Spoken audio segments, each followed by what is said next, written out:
Good morning, good afternoon, good evening everyone. How are you today? Je vous espère en pleine forme et en pleine forme, il va falloir l'être car nous allons revoir aujourd'hui une des bases de la grammaire, l'emploi des formes was, were et been.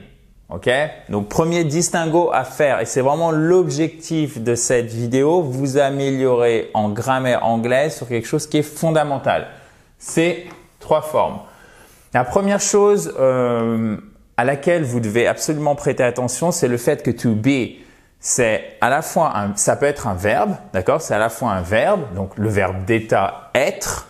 Comme autre verbe d'état, vous avez to become, qui est devenir, d'accord? Mais ça peut être aussi un auxiliaire. Donc là, il va servir d'auxiliaire, donc de support pour former certains temps et notamment le présent continu. Par exemple, si je vous dis « je suis en train de parler », c'est une action en train de se dérouler au présent. On doit donc utiliser le present continuous. Comment on le forme? Avec non pas le verbe être, mais là du coup c'est l'auxiliaire être, conjugué bien évidemment au présent. Comme c'est du present continuous, on met toujours I en majuscule. Et on met notre verbe en ing. Le verbe ici, c'est to speak. Et le verbe to be conjugué, donc première personne du singulier, I am, c'est un auxiliaire. Ce n'est pas un verbe. I am speaking. OK? Le verbe, il est ici. Le verbe, c'est to speak. Ils ont. OK? I am speaking et pas I am speaking. Non, I am speaking. OK, guys? Donc, premier distinguo à faire qui est absolument primordial. Ensuite, vous l'avez compris, was et were et non pas were, parce que were, si vous avez l'habitude des vidéos de I Speak Spoke Spoken et de cette fabuleuse chaîne YouTube, vous le savez, ça signifie où. Where are you? Where are you? Ok, où es-tu? Et ça, c'est were. Donc vraiment, beaucoup plus avec le bas, avec la gorge en fait, avec le bas de la bouche. Et ça, c'est been qui est... Qu'est-ce que c'est ça? C'est exactement, le participe passé qu'on va retrouver notamment dans certains temps, dans les temps perfect, comme le present perfect. Ok? I have been in Paris for many years. Ok? Je suis à Paris depuis de nombreuses années.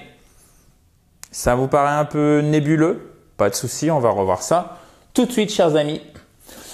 Une chose, bien évidemment, comme d'habitude, alors même plus que d'habitude, puisque vous avez à la fois toutes les diapos que vous pouvez télécharger en cliquant sur le i en haut à droite ou sur le lien qui est juste en dessous au début de la description si vous êtes sur mobile et sur tablette. Mais vous avez aussi un quiz d'application pour voir si vous avez bien compris la vidéo. Alors, je sais que certains d'entre vous, vous aimez bien le faire avant. C'est pas une mauvaise idée, c'est même une bonne idée. À vous de savoir si vous êtes déjà à l'aise avec ce sujet. Si c'est pas trop le cas, regardez plutôt la vidéo. Ok? Bon, was, were. Évidemment, on parle ici de conjugaison puisque ce sont les deux formes du verbe to be au passé. Et a fortiori ici, à quel temps? La forme du passé, c'est le prétérit. Et le prétérit, c'est la même chose que le past simple. Ce sont deux dénominations pour désigner le même temps, le passé en anglais. Le temps du passé, les actions finies dans le passé, le temps le plus simple, le temps basique, c'est le prétérit, d'accord? Qui est exactement la même chose que le past simple parce que parfois vous me dites « j'ai bien compris ce que c'est le prétérit, mais qu'est-ce que c'est le past simple? Je comprends pas la différence. » Ben, il n'y en a pas. D'accord? Past simple. OK? Donc, was, c'est bien évidemment la conjugaison pour I, he, she, it. Donc, première personne du singulier, troisième personne du singulier. Pour la deuxième personne du singulier et toutes les personnes du pluriel, ce n'est pas were, mais c'est bien were. Exactly. So, you, we, they. Et vous le savez, bien évidemment, they. C'est à la fois il avec un S et elle avec un S. Et you, c'est à la fois le tu et le vous, puisqu'on n'a pas le problème du tutoiement et du vouvoiement en anglais. Ce qui nous donne, chers amis, je vous écoute. Ah non, mais allez-y, il n'y a pas de problème. Osez, il faut vraiment oser. I was, on le fait ensemble. You were. She was or he was. Okay? Did I forget this one? Yes, I did. We were. You were. They were. They were. Faut pas hésiter à faire ce son puissant. C'est pas they were. No, no way. Okay? They were. Et non pas they were. Je sais que vous détestez quand je répète la mauvaise prononciation, mais je pense que le contraste est très important à ce niveau-là pour vraiment se dire, ok, c'est désagréable, mais c'est d'autant plus désagréable que il faut vraiment que j'apprenne bien cette prononciation, sinon ça ne va pas. They were, ok? Alors, attention, pour la supposition, on oublie la conjugaison, c'est-à-dire que c'est à chaque fois were, quelles que soient les personnes. Donc l'exemple que vous pourriez retenir, c'est if I, majuscule ici, évidemment, c'est le début de notre phrase, majuscule ici. If I were rich, si j'étais riche, ok? Et vous fermez par une virgule et vous mettez le reste. So, for example, if I were rich, I would buy a bigger house. Si j'étais riche, j'achèterais. Conditionnel, on est vraiment dans la supposition. Donc, à chaque fois que vous avez if, as if, etc., vous mettez were derrière. Évidemment, si c'est le verbe to be, ok? Si c'était par exemple, si je pouvais parler, if I could talk, if I could speak English, là, pouvoir, c'est pas être. Donc, on va employer could. On va pas employer were. On parle bien du verbe être ici, ok? Si vous avez des questions, de toute façon, je vous invite, chers amis, à les mettre en commentaire juste en dessous. D'accord? Bon, très simplement, comment formons-nous nos phrases? C'est vraiment, là aussi, pas très difficile. Sujet, verbe, complément. Was, were, sujet et complément. He was at work all day. Évidemment, on peut combiner les compléments. Ici, on en a deux. Lieu, temps, ok? Durée. He was at work all day. Et vous pouvez même dire all day long. Toute la journée. All day long. Là, vous insistez un petit peu plus, on est dans la subtilité. We were overjoyed. Overjoyed. Nous étions ravis, mais vraiment vous êtes contents. C'est over la joy. Over la joy. Au-dessus de la joie, si je peux dire en franglais. Ok, donc là, c'est un mot qui est assez transparent. We were overjoyed. Mais là, faut bien ouvrir la bouche. Hein? We were overjoyed. Nous étions ravis. Pour la forme négative, c'est toujours sujet, votre base verbale plus le complément, mais vous rajoutez dans la base verbale au verbe, qu'est-ce que vous mettez? Not, exactement. Was, were, plus not. Donc, ça nous donnera soit was not, soit wasn't. Et ça nous donnera soit were not ou weren't. Weren't. OK? Were not. Si vous avez un peu de mal avec la prononciation, ce qui est tout à fait possible et ce qui ne pose aucun problème parce qu'encore une fois, la prononciation… Alors, ça pose un problème parce que vous voudriez avoir un bon accent, avoir une bonne prononciation, parce qu'avoir une mauvaise prononciation, sans doute, ça vous gêne. Mais c'est la difficulté majeure de l'anglais, la prononciation, donc rassurez-vous là-dessus. Si vous avez, par exemple, petite astuce, un peu de mal avec la prononciation, ce que je vous invite à faire, c'est tout simplement prononcer les formes de manière non contractée. Was not, c'est plus facile à prononcer que wasn't. Were not, c'est plus facile à prononcer que weren't. OK, guys? Et pour la forme interrogative, qu'est-ce que vous faites? Là, vous n'avez pas besoin de mettre d'auxiliaire, c'est le verbe to be. D'accord? Enfin, vous n'avez pas besoin de mettre do ou did, puisque vous avez to be. Quand vous avez to be, vous n'avez pas besoin de do ou did pour faire une question au passé, ok? Ce qui nous donnera votre to be conjugué au passé, le sujet et le complément. Was, votre verbe. She, mad, éventuellement votre complément. To be mad at someone. Être en colère contre quelqu'un. OK? Was she mad at me? Were they mad at me? Were they mad at me? OK? Were they mad at me? OK? Tac, tac, tac. Donc, il faut s'entraîner un petit peu. C'est une petite gymnastique. Moi, je vous donne vraiment le corps. Et à vous, après, de mettre les phrases qui vous intéressent, chers amis. Ensuite. Bon. Dans quel cas allons-nous utiliser was et were? Bon. Pour un événement qui se situe dans le passé. Donc, action qui s'est produite dans le passé et qui reste et qui est finie dans le passé. Vous savez si c'est fini dans le passé la plupart du temps grâce soit au contexte et ou un marqueur de temps bien défini qui ne laisse aucune ambiguïté, notamment l'année dernière. Donc l'année dernière, c'est l'année dernière. She was in Paris last year. Elle était, j'ai oublié de vous mettre la traduction, je m'en excuse. Elle était à Paris l'année dernière. Last year, on sait que c'est fini dans le passé. Donc ça va être she was. On a bien notre prétérit, ok? C'est pas she has been in Paris last year. Ça n'aurait aucun sens de mettre un present perfect. Il y a un temps à cheval entre le passé et le présent, puisque ici on a last year. Si vous aviez même chose, dès que vous avez ce type de marqueur de temps, ne réfléchissez pas, c'est du prétérit, ok? Ou past simple. She was in Paris 2 years ago, ok? Or it happened 4 years ago. Ça s'est produit il y a 4 ans. Et là, vous dites, ok, ça s'est produit, mais peut-être qu'il y a des conséquences dans le présent. Donc, pourquoi j'utilise pas un present perfect, Adrian?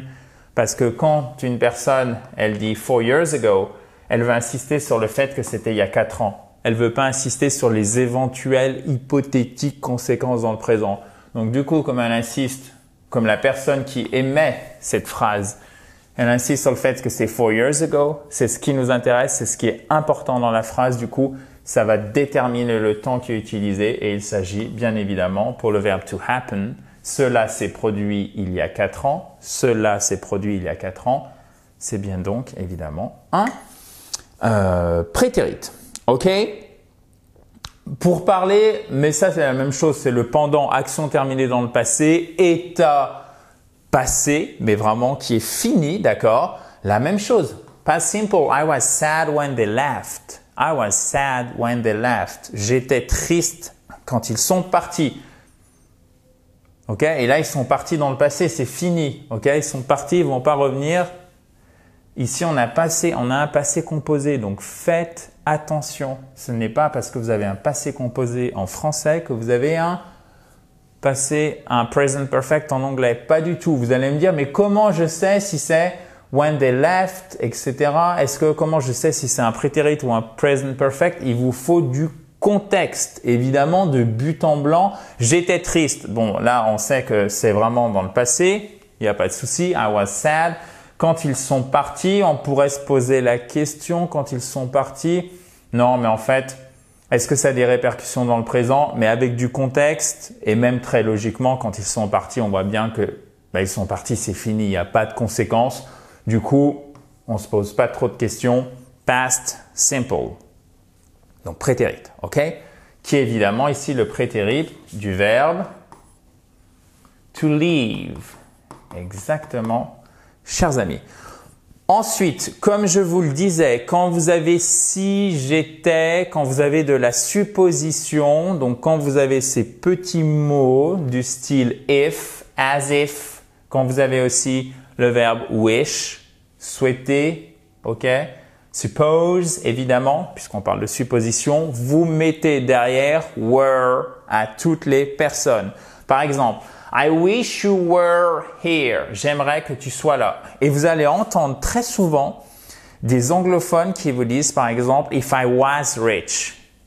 Parce qu'ils font des fautes. C'est exactement comme vous allez entendre des Français dire la chose que je te parle. Ben, c'est ce même type de faute, ça vous saute sans doute aux oreilles, mais vous allez l'entendre, d'accord? Donc faites attention parce que l'anglais des anglophones n'est pas irréprochable au même titre que l'anglais des francophones, que le français des francophones n'est pas irréprochable. L'anglais des francophones, lui aussi, n'est pas irréprochable. Vous l'avez compris, chers amis, mais pas pour les mêmes raisons. I wish you were here. J'aimerais que tu sois là. I wish they were here. I wish I were here. Et pas I wish I was here. Attention, faut prendre l'habitude. Donc là, ce que vous faites, vous apprenez par cœur les exemples. Faut pas réfléchir, c'est des phrases assez courtes. Regardez, celle-ci aussi, elle est très très bien. Vraiment, if I were rich, I would buy a bigger house. En plus, ça vous permet d'employer derrière le conditionnel. Imparfait conditionnel. OK? En français, imparfait conditionnel. Vous avez bien, c'est du conditionnel. Hein. J'achèterais, c'est pas j'achèterai à i. C'est pas du futur simple. Hein. So, what was I saying? Vous voyez, what was I saying? What was I saying? Qu'est-ce que j'étais en train de dire? Qu'est-ce que j'étais en train de dire? Donc, dans le passé, une action en train de se dérouler dans le passé, c'est donc du past continuous. C'est un temps continu et au même titre que pour le présent continu, on a besoin de l'auxiliaire to be conjugué au présent. Pour le past continuous, on a besoin de l'auxiliaire to be conjugué au prétérit. Et donc, voici notre was puisqu'il s'agit de I, myself. Première personne du singulier. They loved him as if he were his son. Ils l'aiment comme leur fils, comme si c'était leur propre fils. They love him as if he were his son. Okay? They love him as if he were his son. Ils l'aiment comme leur fils. Vous pouvez l'apprendre, mais plus si vous avez déjà un niveau intermédiaire, d'accord?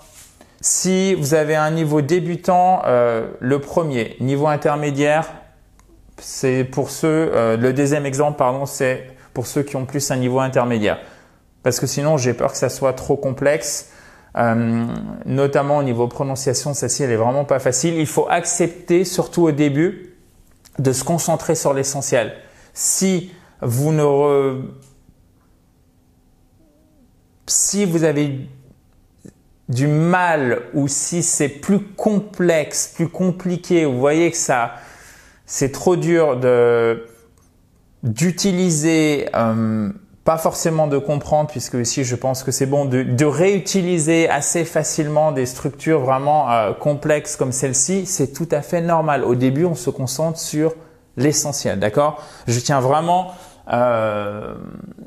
à que ça soit clair parce que je sais que certains d'entre vous ont tendance à ne pas assez lâcher prise dans leur apprentissage, ce qui vous conduit à de la frustration et parfois même de la démotivation. So, was, were, en tant qu'auxiliaire. Bon, je viens de vous l'expliquer avec mon what was I saying. They were arguing about money. Ils se disputaient à propos de l'argent. Ils étaient en train de se disputer. D'ailleurs, c'est pas pour rien qu'on utilise l'imparfait parce que l'imparfait en français sert aussi à parler d'une action en train de se dérouler dans le passé. Il parlait quand je suis arrivé. Il était en train de parler quand je suis arrivé. Ils se disputaient à propos d'argent. They were arguing about money. Donc là, on a notre were, notre to be en auxiliaire au passé et notre verbe en ing. OK?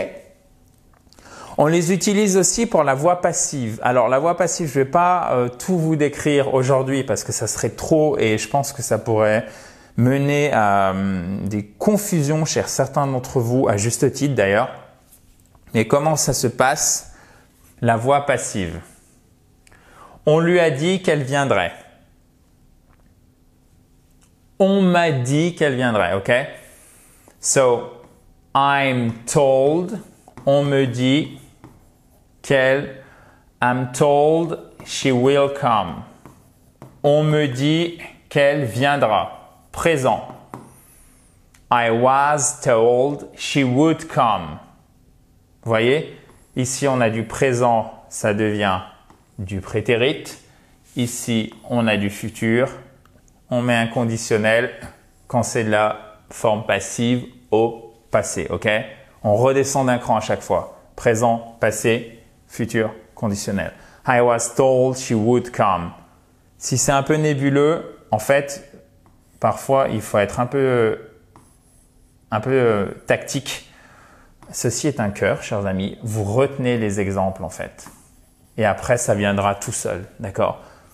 Le but du jeu, c'est pas comprendre parfaitement les explications, c'est comprendre les exemples et après, en les commençant à les utiliser, si c'était pas 100% clair, mais vous comprenez, vous sentez quand même comment est construite la langue, ça va venir petit à petit, d'accord? Donc là aussi, je tiens à vraiment à vous rassurer à ce niveau-là. He was told she would come. He is told she will come, ok? He is told she will come. Il faudrait que je vous refasse des vidéos. J'en ai fait il y a très longtemps des vidéos sur la voix passive. Je pense que ce serait une très bonne chose. Même chose. Elle était en train d'être manipulée. Donc, comment ça se passe? Elle était en train d'être manipulée. Là, on a une forme qui est assez complexe. Hein. On a trois éléments dans notre groupe verbal. Was being manipulated. Et on a 2 fois le verbe être. Donc, on se dit, mais qu'est-ce que c'est que ce truc? En fait, regardez, c'est assez... Moi, je devrais pas dire ça comme ça. Je trouve que c'est assez facile, mais en tout cas, je trouve que c'est logique. Regardez. Le verbe, ce qu'il faut bien comprendre, c'est que le verbe, c'est to be manipulated. Manipulated. OK. So, vous avez votre accent tonique sur la deuxième syllabe. Manipulated. OK? C'est pas manipulated. Non, manipulated. So, en fait, ici, c'est un participe passé utilisé comme adjectif. Stricto sensu, ce n'est pas un participe passé. Première chose, c'est un adjectif. C'est un participe passé utilisé comme adjectif. Donc, ce qui compte ici, c'est que c'est un adjectif. Être manipulé. Une fois que vous avez compris ceci, déjà, vous mettez les choses au présent. Elle est en train d'être manipulée. She is. Comment on forme notre présent continu? Notre présent en cours, c'est l'auxiliaire to be plus le verbe en ing. Notre verbe ici, c'est to be manipulated. OK? Donc, si on le met en ing, ça nous fait being manipulated. Or, il se trouve, par un hasard de la langue, qu'on est obligé d'utiliser évidemment, ça c'est pas le hasard, l'auxiliaire pour le présent continu, mais que cet auxiliaire évidemment c'est l'auxiliaire être. Or ici, on a aussi un verbe qui est le verbe être. Vous voyez, donc on peut avoir les deux. Ce qui nous donnera, et il s'agit de quelle personne? Elle, she's being manipulated, sorry. Elle est en train d'être manipulée, ok? Ça c'est le verbe. Et ça, c'est l'auxiliaire. Et c'est pour ça que je vous disais au début, si vous ne comprenez pas l'auxiliaire et le verbe, la différence, du coup, vous aurez beaucoup de mal, notamment avec les formes passives. She's being manipulated. Elle est en train d'être manipulée. Au passé, she was being manipulated. OK? Et vous faites bien votre accent tonique ici. Manipulated. She was being manipulated. Papa, je le mets pas parce que j'ai pas assez de place. Vous voyez? Donc, je pense que c'est beaucoup plus simple quand vous comprenez. To be plus, to be manipulated, c'est votre verbe. OK? Et ça, c'est votre adjectif. Manipulated. Comment vous formez, le présent continu? Vous avez be plus le verbe en ing. Le passé continu, c'est be au passé, donc was, were, plus ing. Donc ici, notre verbe, c'est en ing. Il est ici. Ici, on a notre auxiliaire et ici, on a notre verbe being manipulated. Manipulated. OK, guys? Si vous avez des questions, n'hésitez pas à mettre tout ceci juste en dessous. Ensuite, bien évidemment, vous avez le participe passé dont nous avons peu parlé. OK? Et celui-ci, il va s'utiliser avec l'auxiliaire have. Vous allez me dire, OK, je ne comprends pas pourquoi vient l'auxiliaire have ici. Donc, have ou had. Pour les temps continus, on utilise l'auxiliaire être. Pour les temps perfect, on utilise l'auxiliaire avoir. OK? Par exemple, I have lived in Paris for many years. Je vis à Paris depuis de nombreuses années. Notre auxiliaire avoir est ici et après, on met notre verbe avec un au participe passé. Donc, ED pour une forme régulière et pour une forme irrégulière, par exemple, pour le verbe être, c'est been, puisqu'il n'y a que la forme irrégulière bid ou bid comme ça n'existe pas, bien évidemment. OK?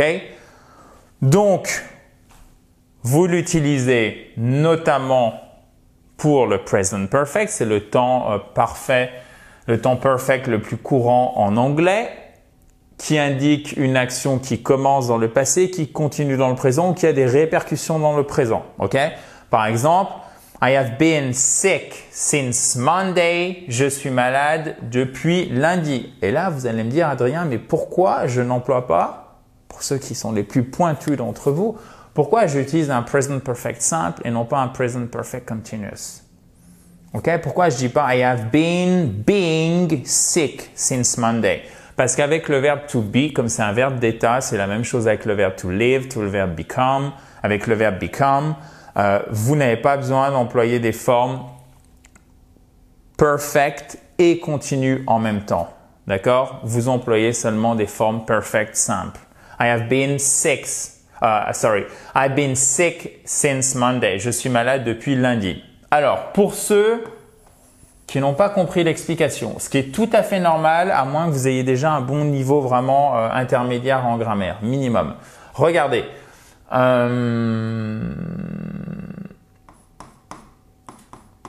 I have been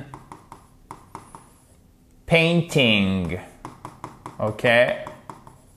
Versus I have painted. Donc, j'ai peint. Hop là. Attendez. Bon, je vais le réécrire comme il faut. I have painted. OK? Bear with me. Restez avec moi. I have been painting. I have painted. I have painted the house. Present perfect simple. OK? C'est la forme simple. On a notre auxiliaire avoir et notre verbe en ED. OK? Notre participe passé, pardon. J'ai peint la maison. Regarde, maintenant, c'est tout est beau. OK? I've painted the house. Look! J'ai peint la maison. Regarde. Répercussion dans le présent. Et si vous dites I have been painting the house the whole day, c'est j'ai peint la maison, j'ai peint la maison toute la journée. C'est un processus continu qui vient soit juste de s'achever là très récemment ou soit vous êtes encore en train de peindre et ça fait depuis toute la journée. OK? C'est pour ça qu'on utilise une forme progressive du present perfect. Et comment vous faites? Vous avez toujours votre auxiliaire avoir. Mais au lieu d'avoir seulement le verbe, d'avoir le participe passé, en fait, vous n'utilisez plus le participe passé. Le verbe, il passe en une forme avec ing. Par contre, vous retrouvez votre participe passé ici et c'est toujours been. OK? I have been talking. I have been driving all day long. Je conduis, j'ai conduit toute la journée, OK? I've been driving all day long. Et là, je suis encore en train de conduire, vous venez juste de vous arrêter. Vous voyez, quand on a cette forme progressive, c'est vraiment quelque chose de beaucoup plus intensif, de beaucoup plus puissant. D'accord? Qui vient juste de s'arrêter à ce moment-là. Alors que si c'est une forme simple, on a vraiment les répercussions. Mais vous allez me dire, mais pourquoi du coup, on n'a pas I have been being sick since Monday? Puisque pour les verbes d'état, to be, to live, to become, etc., vous n'avez pas besoin pour exprimer le fait que ce soit quelque chose qui continue encore dans le présent de mettre une forme en ing. Du coup, vous retournez sur les formes simples. Pourquoi? Parce que si je vous dis je suis, par exemple, I'm Adrian, je suis Adrien, j'ai pas besoin de vous dire je suis en train d'être Adrien. Par essence, dans le verbe to être, vous avez cette forme qui est cette action qui est en cours, d'accord? Je deviens grand, par nature, devenir, c'est quelque chose qui est en cours. Vous voyez? C'est pour ça que vous n'avez pas besoin de ces formes continues. Des fois, je dis progressif, mais en fait, je devrais dire seulement continu. Progressif, continu, c'est la même chose. C'est quand vous avez ing, c'est quelque chose qui est en cours. OK, guys? Donc, j'espère que c'est vraiment clair. Hop là, attendez. Est-ce que je vais tout vous détailler ici? Non. Et je vais vous parler notamment, alors celle-ci, c'est exactement ce dont je viens de vous parler. We've been waiting for you for 20 minutes. Okay. Donc, on t'attend depuis 20 minutes et ça nous énerve vraiment puisque ça vient juste de se terminer comme tu viens juste d'arriver ou on est encore en train de t'attendre et jeter au téléphone. I've been waiting for you for 20 minutes. C'est pas I have waited for you for 20 minutes. Parce que si vous dites ça, ça veut dire que l'attente est finie. D'accord? OK. Ensuite, vous pouvez faire exactement la même chose mais dans le passé. C'est-à-dire que they had been playing football, they had been playing soccer. OK? Ils jouaient au foot, on va le mettre. Je vais vous le faire la forme américaine pour être cohérent. Soccer, c'est le football en American English. OK? Pas le football américain, le football à l'européenne. They had been playing soccer. Ils jouaient au foot. Mais là, c'est they had been playing, c'est pas they have been. Si je vous dis they have been playing soccer, c'est ils jouaient au foot, ok? Donc, ils ont joué au foot toute la journée. They have been playing soccer all day long. Et si je vous dis they had been playing soccer all day long, c'est ils avaient joué au foot. Il y a une faute ici que vous aviez relevée. Peut-être. Ils avaient joué au foot. Et en fait, c'est un processus. Vous voyez, vous avez le temps qui passe. Nous, on est ici à T0. OK? Vous avez une action qui se déroule dans le passé. Et là, vous avez votre processus qui part d'une action qui est avant cette action au passé, qui se déroule et qui s'achève au moment où se passe cette deuxième action au passé. Donc là, il nous manque un bout du contexte. They had been playing soccer for, let's say, for 1 hour when she came. OK? Donc, ils avaient joué au foot depuis 1 heure quand elle arriva. Vous voyez, quand elle arriva, on a notre passé simple. Quand elle arriva, point dans le passé. Donc, she came and they had been playing soccer for 1 hour. Et c'est bien had, c'est bien un past perfect continuous ici. Pourquoi? Parce que c'est une action au passé avant une autre action au passé, mais une action au passé qui est un processus avant cette action au passé qui est un point dans le temps. Et donc ici, c'est past simple, c'est-à-dire prétérit, vous le savez maintenant. C'est un point dans le passé, une action finie dans le passé, c'est tout. Et évidemment, c'est un verbe irrégulier, donc to come fait au prétérit came. OK, guys? Je ne vais pas détailler ces deux-là, je vous les laisse parce que j'ai peur que ça soit trop complexe et qu'on aille déjà trop loin. Si vous avez besoin d'explications, de toute façon, vous pouvez me l'écrire juste en dessous. Je vous remercie pour votre fidélité et votre confiance. J'espère que ça vous a plu. Si vous avez apprécié cette vidéo, n'hésitez pas à mettre un pouce bleu en bas à droite. N'oubliez pas de faire le quiz d'application si ce n'est pas déjà fait et de récupérer toutes les diapositives en cliquant sur le i en haut à droite. Et si vous êtes sur mobile ou sur tablette, ça se passe dans la description. Vous avez un lien, vous cliquez dessus et vous pouvez tout récupérer. Ça arrive directement dans votre boîte email. Bye bye, have a nice day.